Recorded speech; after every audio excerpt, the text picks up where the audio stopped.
Tunasoma verse ya kwanza,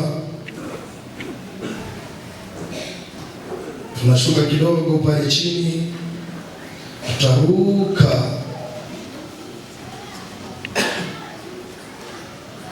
tutaenda fika pale 18. Tutasoma hadithi fulani pale, tunaruka tunaenda 25, alafu tunamalizia mwisho. Tumepata Danieli sura ya 6, tunaanza verse ya kwanza.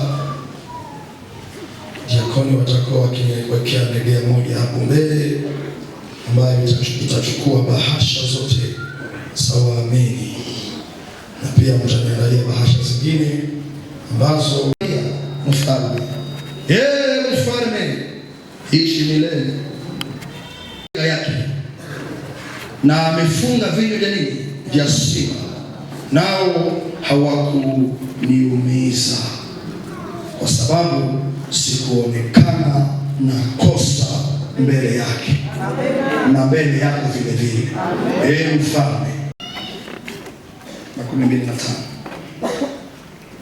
Halafu mfalme Dario aliandika kwa watu wote na makabila yote wakaa katika dunia yote, salama iongezwe kwenu. Amri, mimi niliongezea amri mpya, ile mimi naongezea ya kuwa, sababu hapo nyuma kulikuwa amri ya zamani, rafiki, amri mpya ya kuwa katika mamlaka yote ya ufalme wangu watu wote watatetemeka na kuogopa mbele ya nani? Ya Mungu wa Danieli, maana yeye ni Mungu aliye namna gani? Aliye hai milele, na ufalme wake ni ufalme usioharibika, na mamlaka yake itadumu hata mwisho.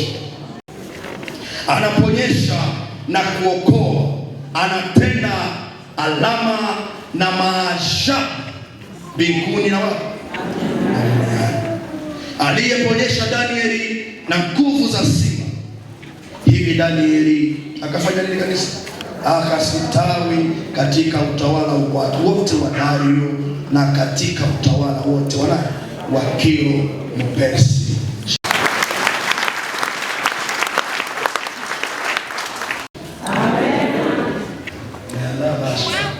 Dunia hata vitisho haviwezi kuharibu imani tuliyonayo kwa Yesu. Magonjwa haiwezi kuwa imani niliyonayo kwa Yesu. Mateso isiue imani yako kwa Kristo, sababu hata katika kifo uwe ni mshindi pamoja na Bwana. Haleluya. Nawashukuru kwa sadaka hizi. Naleta sadaka hizi mbele zako Bwana, sadaka za shukurani, tena sadaka za maombi. Kila mmoja umemwelekeza kadiri tulivyowapatia somo, na amefanya gishi Roho wako alivyomwambia, kwa alama ya shukurani, kwa alama ya maombi. Tunasema asante kwa kuwa kufika hapa si kwa nguvu, si kwa akili, bali ni kwa neema na kwa mkono wako wa nguvu. Kama Samueli tunasema pamoja, hata sasa Bwana umetusaidia, uko Ebeneza kwetu. Tunaamini kadiri umetutembeza miezi 6, tunaamini utatutembeza miezi 6 inayobaki. Ombi langu Bwana, walio na imani kwako waishi kwa imani. Wale wanaokutumainia Bwana wasione haya. Wale ambao maneno yote ya unabii nitakao yasema leo yawe hai juu ya maisha yao. Hizi za shukrani, pokea sadaka za maombi kwa jina la Yesu. Amen. Bwana wabariki sana. Tunaanza na somo ambalo Mungu ametubebesha kama mzigo kwa siku ya leo. Leo nitakuwa na sura 2 ya mwalimu na mhubiri pamoja. Somo ambalo tumeifuata wiki nzima inasema juu ya mshimamo halisi ya Mkristo wa kweli katika mazingira magumu, sababu Mungu wake yuko hai. Hii ndio somo ambalo tumeisoma wiki nzima. Tumeeleza juu ya Danieli, tumeeleza juu ya mifupa mikavu, tumeeleza juu ya Zoruba, tumeeleza juu ya Elia. Nayo kitabu hiki cha Danieli sura ya 6 Acha nieleze juu ya verse 3 ambalo nimesema nilifurahia kwa Kifaransa, ambalo linatuambia kwamba Danieli katika yote aliyoyapitia alikuwa na un esprit yenye iko superieur. Biblia inaposema juu ya esprit superieur, maana yake huko na maesprit zenye ziko namna gani? Inferieur. Tawala wa dunia wale walio na roho iliyo juu, roho yenye nguvu. Katika dunia hii hauwezi kutawala avec un esprit faible. Hata kama unaomba sana na kulia sana, hautakuwa mtawala. Katika dunia hii tunayoishi ndani yake, wale wanaotawala, wale wanaoendelea, wale wanaoinuka, wale wanaotiisha ni wale walio na un esprit superieur, roho mkubwa, roho wa juu. Ndiyo maana unapoanza kusoma Biblia, kitabu ya Mwanzo inatuonesha uumbaji wa Mungu pamoja na Roho Mtakatifu aliyetanda juu ya nini? Wasomaji, alitanda juu ya nini? Sauti zinapotea, wasomaji wa Biblia. Otemani, pasipo Roho wa Mungu uumbaji usingalifanyika.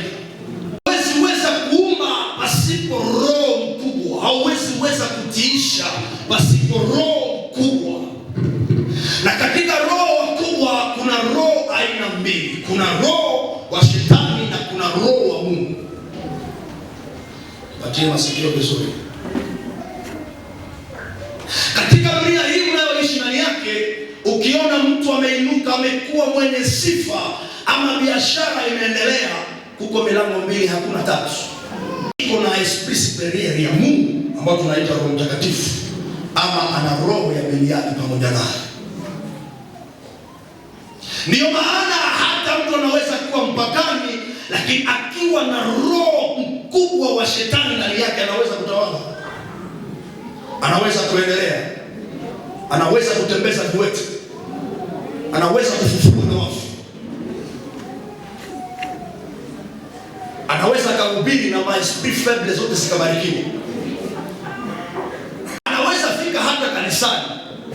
Les esprits faibles watasema mhubiri wa upako, lakini les esprits superieurs wenye wiko na roho wa Bwana. Unaweza ona watu ambao walikuwa wafumu zamani, muhimu kuna Aisha mtemo, kitafuta muhimu hautampata. Wameingia ndani ya nyumba ya maombi, wengine wamekuwa wainjilisti, wengine wamekuwa wachungaji, wengine wamekuwa mapadri. Watu wameingia katika koo ya Mungu kwa malengo makubwa waweze kudomine les esprits faibles. Kanisa tuna neema sababu tumepewa Roho Mtakatifu. Tangu Pentecote, il est tellement disponible pour toi. Il est là pour toi. Iko hapa kwa ajili yako. Ni wewe ndiye unazifanya bidii, ndio maana haumuone Roho akifanya kazi katika maisha yako. Shuka Roho wa Bwana, shuka, ashashuka, iko hata shuka mara mbili, ameshuka tayari. Ni wewe kusema Roho wa Bwana, nataka nitembee na wewe, niatue na wewe, nataka niende na wewe. Ni wewe kufanya maamuzi leo. Na gari la Roho Bwana. Unaweza kuwa umeamini pamoja na un esprit faible. Unaweza kuwa uko mchungaji, mwimbaji na un esprit faible. Urenema unanifuata vizuri? Amen. Tunasema hivi, unaweza kuwa diakoni, mzee wa kanisa, lakini avec un esprit faible.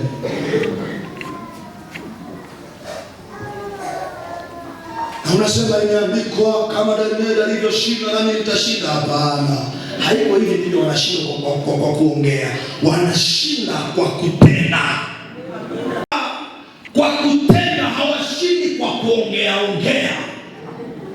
Na kanisa la leo, asante sana. Kanisa la leo tumekuwa watu wa kuongea pasipo kutenda. Na hii ndio inaacha tunakuwa ndani ya mikutano ama ya makusanyiko, lakini na roho ya siku.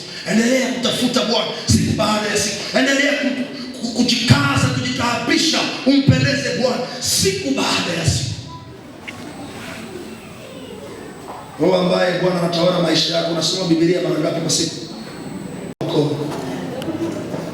Bwana ni Mwokozi, ni Bwana na Mwokozi wa maisha yako. Unasoma Biblia mara ngapi kwa siku? Nani ambaye siku haipitaki na hasoma Biblia? Wale ambao walinyangua mikono. Siku haipitaki na hausoma. Ninaona mkono inakuwa moja tu, nyinyi wengine mnaenda wapi? Mikono zingine zimeenda wapi? Mimi wa Kristo kusema mkini wa Mungu ni rahisi. Mimi hapa kuwafundisha hivi c'est tellement facile. Ni kuishi yenye niko na mafundisho. Kusema juu ya Mungu hapa ni rahisi. Kuishi na Roho mkubwa wa Bwana anaishi katika, anaonekana ndani ya maisha ya mtu ni wakati umeishi wokovu. Haleluya. Unaishi wokovu, unatembea ndani ya wokovu, unavaa wokovu, unakula wokovu, unalala ndani ya wokovu. Roho mkubwa wa Bwana anatawala maisha yako. Hivyo tutaingia ndani ya dimension zenye zile prophétique dans la facilité. Hakutakuwa makopie kole, unaweza jiterir hapa ati prophétise dans la facilité. Maisha pale ndipo tutakuwa na mamlaka ya kuambia viwete shika late sana utembee, na kiwete kinasimama. Hapo ndipo utakuwa mamlaka ya kuambia chukua kodoro yako na uwe. Haya, esprit supérieur inatuletea capacité ya kucreer ndani yako. Hawasikii. Roho mkubwa wa Bwana, le Saint-Esprit, inaturendre capable na inatupatia karakter, inatupatia pouvoir ya kucreer mvile, ya kuumba ndani ya ukiwa. Ndio maana mwanzo inasema hapo mwanzo, wanasema amen. Sababu sisi wachungaji hapa sie ndio mnaonea kama Mungu. Tunakonsidereke Mungu hamuonake tena. Inaomba mnamuona maisha yangu, mnamuona maisha. Yeye Mungu mnamuona, hapana kwa kuwasemea kwa hivi. Mnamuona maisha yetu. Najika kuwaonesha Mungu mlozi akinihamisha karti. Sasa yeye wakaporo.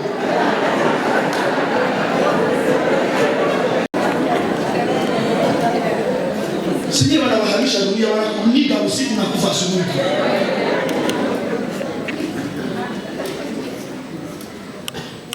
Kama ni amen, sema amen. Saint-Esprit hakutupatiliwa juu akuye alade maisha yetu. Alikuwa na kazi ya mingi mbinguni. Kama walitupatia ni ili atufanye kushinda majaribu. Tunapoingia ndani ya mazingira magumu, tunaingia na Roho wa Bwana. Tumefika kale ni masipere tunakuambia karibu kuu ya utaka. Inawaonya sana wale wachungaji vijana kama mimi wanaosema sisi tutatengeneza kanisa, tutakapokamata direction, tutakapokuwa titulaire, tutafanya ma exploit. Kama hauzifanyi na huko associate utazifanya kama titulaire. Sio kwa kanisa, tatengeneza ya wapi? Tatengeneza ya wapi? Ya wapi? Elewa ya kwamba uassociate kuna magumu yake na utitulaire kuna magumu yake. Amen, amen. Amen, amen. Amen. Kwa sehemu ya kwanza, Mungu anamuinua yule Mungu, anaruhusu maadui wainuke. Kama baba Mungu nisione maadui, hapana. Yule Mungu anakuinua na anaruhusu maadui wainuke juu yako. Haki kuona maadui, usiwe na sifa. Usiwe na nini? Sifa. Pale hautaonaka maadui. Ukilunga ushindwe kwa nyumba, ukiacha kazi ushindwe kwa kazi. Ndio vyote wenye wako nafanya uwe na shida. Hautakuwa na adui, hawatakusema hata na kumtandao. Nataka uwe na sifa. Ambia Mungu akupatie roho ya kuvumilia matusi. Bwana Yesu asifiwe. Amen. Hii ndio parti yetu ya kwanza, inatuonesha kwamba Mungu anaweza kukuinua, yule Mungu anaweza kuruhusu maadui wakashimama juu yako. Mungu nipe pesa, nikuwe na franga. Leo utakuwa na franga, utasema umekuwa na chini. Kama hauna roho ya kuvumilia uongo, usilope pesa. Hasa kwetu Mtembo, kila mtu aliye na pesa yuko na mihindi. Ndio maana naambia kanisa kila mara, mkipata mwenyewe na mihindi, mniambia nikopeshe nacho kwanza na mimi. Anaambia karibia makumi mnane, karibia 19 pale ndipo ndani ilikuwa,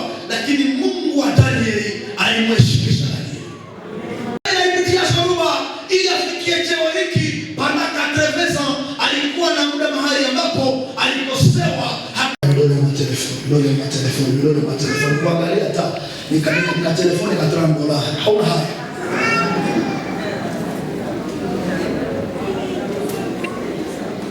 Tuko ndani ya ibada. So tui unaona tu rubaba na vesta unatoka tu kujisoma. Unaenda kinji. Unaenda rubaba tu unaenda. Hadi hapo ni muwashike muwapike fimbo wale watu. Niliwaambia niliokuwa nao katika wiki mbele ya kucheka, angalia mwalimu anacheka kama ana sura gani.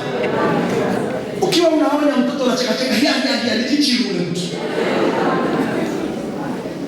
Kuna maneno ya kuchekea na maneno ya kulia mbele za Bwana. Biblia inasema kwamba Yona alipowaambia watu wa Ninawi walilia walivaa magunia. Ninyi wahamakia mnacheka hamtageuka.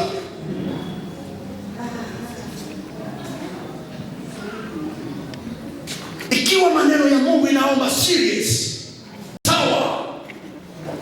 Mnataka mtawale mtego, mtawale nchi, mtawale dunia, inabidi muwe serious pamoja na Bwana. Daniel anaomba, anapiga magoti, ameona shida, anapanda position, anaweka yote kwa Bwana, muda wake kwa Bwana, mwili wake kwa Bwana, mawazo kwa Bwana, imani kwa Bwana, matumaini kwa Bwana, na Bwana kamwezesha. Mungu wa Daniel ni tosha hapa, mtosha huko nini hapa? Hali yako iko gani? Mawazo yako iko wapi? Imani yako iko wapi? Ninawaona mmeanza kuwa serious sasa. Tuna hii ibada tunakuja na wapagani.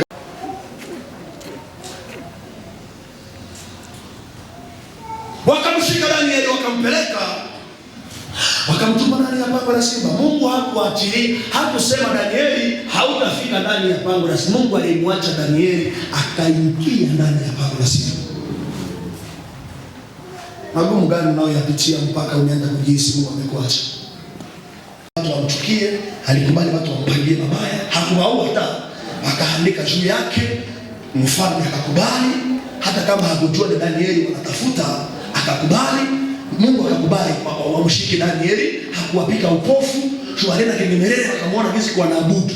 Akasema yeye mfalme, kijana fulani, baba fulani iko anafanya hii kazi lakini hakuabudu wewe. Mungu alikubali wamuone, hakuwaambeshe. Eske alishindwa kwa distract? Alikubali waende, wakafika, wakaona, wakatoka, hawakugonga mjia, wakafika kwenye mfalme, wakaleta raporo. Mfanya madefense anakubali ufanye shindwe, mpaka Daniel anakamatwa, anabebwa mpaka ndani ya pango la simba. Mungu akiwa anaona. Nataka nikuambie magumu yako, mashida yako, mahitaji yako, Mungu anayajua, anayaona. Mungu anayaona. Umeachwa na watu wa karibu, umechukuliwa na watu Mungu anakuona. Iwe heri kwako ambaye umekataliwa kwa ajili ya Yesu. Iwe heri kwako ambaye umetupiliwa kwa ajili ya Yesu. Nasikia niwaambie nyote wizi mlio hapa. Umekuwa kashinda ni ya mtiki ya watu. Wamekuambia hii pantaloni ni $1. Hii pantaloni ni $20. Hii pantaloni ni this, ni cuts, ni sets. Lakini patro wako anapotoka unayuzisha trend yenye ni advance. Hautaona ufalme wa Mungu. Hautaona ufalme wa Mungu. Hata umevala Mkristo wa zalimi, hautaona ufalme wa Mungu. Ukitumia na emails, ukiikula unalaani maisha yako.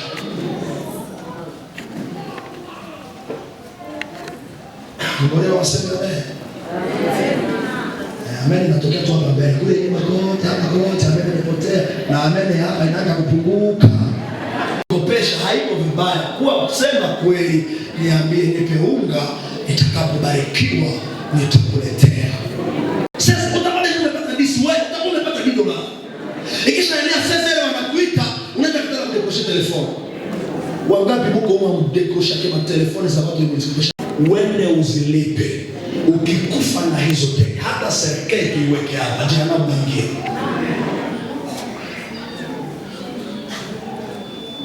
Mkono zinabakia chini kama waelewa funga mkono. Sifiwe. Uhai Jehova na madeni za watu. Iko hai wapi maisha yako wewe bandi? Kuwa na deni na uwe mwaminifu kwa kulipa. Utakupata, usikatale kudikosha telefoni. Enda umwambie baba, nilisema nalipa baada ya mwezi lakini imeshindikana. Ni basi, nivumilie tena. Na ukisema ilishindikana, iwe kweli ilishindikana, isiwe umekula umeshinda kisha unasema ilishindikana na huko nazo kukonda bangu. Shantia na kuibaka na iko anacheka. Basi baba na basi tena uongezee deni. Na iko nazo hata volonte ya kulipa deni.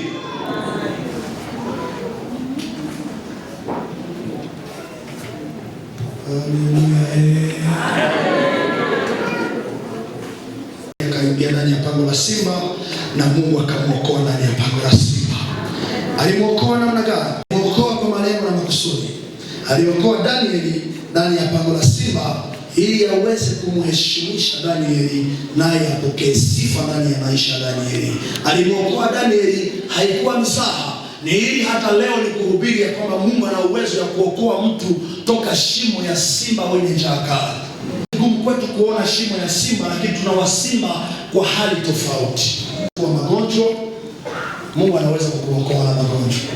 Tena gisi magonjwa inaweza kukuua. Unaelewa? Simba yako anaweza kuwa ni adui, Mungu anaweza kukuokoa. Tena giza anaweza kuruhusu maadui wafanye wakuangamize. Simba yako inaweza kuwa ni ukosefu, inaweza kuwa ni utasa, inaweza kuwa ni hiki na kile, kila mtu anajua. Ile magumu unayoyapitia, hii ni simba katika, ni pango la simba katika maisha yako. Kuna watu wanasubiri wasikie umekufa umemalizika. Kuna watu wametenda vibaya juu ya maisha yenu, walijua hamtafika mwezi wa 6 lakini wameshangaa umefika mwezi wa 6. Ni Mungu ambaye amekufikisha ili kupitia maisha yako. Kuna watu wengine walishindwa ndani ya njia ambayo umeianzisha. Wameenda kukuambia hautafaulu, wameenda kukuambia hautamaliza. Tulianza tukashindwa. Wewe sema ninaye Bwana atanivusha mahali hapa. Wale wote wanaoamini ninaye Bwana, mtaweza kusimama na kumchapia Bwana makofi mkisema Bwana tunaamini tuko nawe. Wale wote ambao wanakuwa resulta ya misaha, ilikuwa resulta ya consecration. Alikuwa na hanga na Bwana, walikuwa wamejuana na Bwana, alikuwa ameelewa namna gani Bwana anavyotumika. Alijua hapa simba aliziumba masia. Unajua Mungu ana uwezo wa kufanya nini katika maisha yako. Kile ambacho unakijua ukipokee kwa jina la Yesu. Amen. Kila mara siku zote ninaishi na wewe. Ukiona mlozi mpige makofi hata kufanya chochote. Hata watoto wangu nawaambia neno hili kila mara. Ukisoma na mtoto wa mchawi, mchape fimbo, akiambia mama yake mchawi, atamuona, atajua ni mtoto wa nabii Joshua. Atakuheshimu hata kufanya chochote. Kama mbuzi ya mlozi inaweza kula banane kwa barabara hawaipike shuni ya mlozi, watoto wangu hawawezi chezewa bila watoto wa kuhani ambaye ametakaswa kwa ajili ya sifa za mbinguni. Pia mlozi anakuwa na mbuzi inaenda wishi ama naiheshimia. Hakuna mwenye anaweza pika mbuzi ya mlozi. Haiko. Siaonaka mtu mwenye alipika mbuzi ya mlozi. Namna gani wewe watu wanachezea karubi yako? Namna ka. Sema Bwana nipe roho ya ukubwa. Wazee ninyi ambao nasema na wafukuza. Sasa mtu hapa. Sema tena Bwana nipe roho ya ukubwa. Hatutaka tumalize semina ubakie kishuri. Ukikuja hapa hauseme ninakuona. Wewe ukiona Joshua utaneglige hii parole. Mais c'est la parole de Dieu.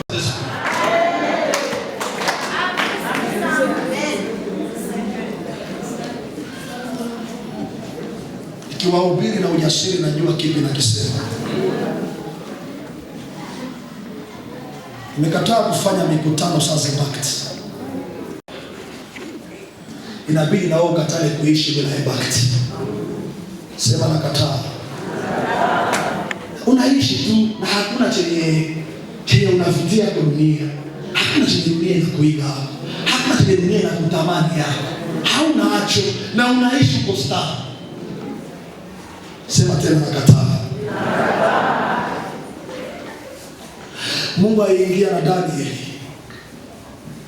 Kama kulikuwa simba rebeli, sijui sikuwa pale. Lakini muma simba hawezi kutoka rebeli. Kalipenda tutakuja ngurume mbele ya Danieli. Kalipokuja nguruma kisha kalipoangalia macho ya Danieli akaona simba wa Yuda, akanyenyekea akasema, kumbe kipi nimetaka kukifanya? Naomba Bwana siku ya leo aje kuonekana ndani ya maneno yako. Watu wanapokutazama waone Bwana ndani yako. Watu wanapokuangalia biashara yako waone utukufu wa Bwana juu yake. Ingelikuwa wewe ningalirukaruka hata. Ningelisema napokea Bwana kwa imani. Lakini ona tuko pale sawa Monisco. Na unatulia tu. Ninajua niko ninaomba vitu sababu nina roho mkubwa juu yangu. Nimalizie kwa siku ya leo nikisema juu ya jambo la hili la mwisho ya kwamba Mungu wa Danieli koshapita pale kwa verse 9, ukienda verse 9 kushuka, ni Mungu ambaye anafungua na anaheshimisha kwa utukufu mkubwa.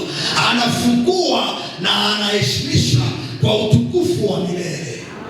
Kumsikiliza Danieli, zikakaa pamoja naye wakazungumza usiku mzima. Mfalme alimwombea Daudi asubuhi, alimwombea Danieli asubuhi, akaamka mapema, maana yake vers 3:04 du matin, akakimbia haraka kwenye shimo akaita. Huyu mfalme alikuwa na imani. Alikuwa anajua Mungu wa Danieli ana uwezo wa kumwokoa. Amen. Ndio maana hakukatishwa tamaa. Anajiuliza kama mpagani anaweza kuwa na matumaini, wewe Mkristo matumaini yako yameenda wapi? Hata kama alikuwa Persia ambayo leo tunaita Iran ya leo, yeye alikuwa na matumaini, alijua kwamba huyu Mungu wa Danieli ni Mungu aliye tofauti. Anaweza akamwokoa. Akaenda asubuhi mapema kwenye ukuta akalalamika akasema, Danieli, je, Mungu wako amekuokoa? Danieli akasema, mfalme uishi milele, niko hai. Mfalme akaanza kuwa na furaha ndani ya moyo wake.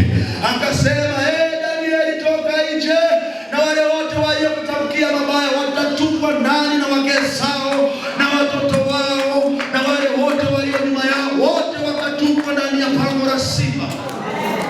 Akasema, Mungu anawatetea wanyonge. Mungu anawatetea wenye haki. Danieli aliona kabisa Mungu anawatetea wenye haki. Na wote wanaopigana na mwenye haki wanapigana na Mungu. Wote wanaopigana na watoto wa Bwana wanapigana na baba yao ambaye ni Mungu mzima. Walizani wanapigana na Danieli, akumbe walipigana na ufalme wa Danieli. Walizani wanamwangusha Danieli, akumbe Mungu wa Danieli alikuwa anamwangalia kwa ukaribu. Mimi ninasema anawalinda wote walio watumishi wake kama mboni ya jicho lake. Danieli akatoka mzima. Ikaandikwa sheria ya pili ambayo ni sheria mpya. Yule mfalme aliyesema ya kwamba watu wataniabudu, akasema kuanzia leo hata siku zote nitakuwa mfalme. Nyote wapagani, hata uokoke usipookoka utamtumikia Mungu wa Danieli.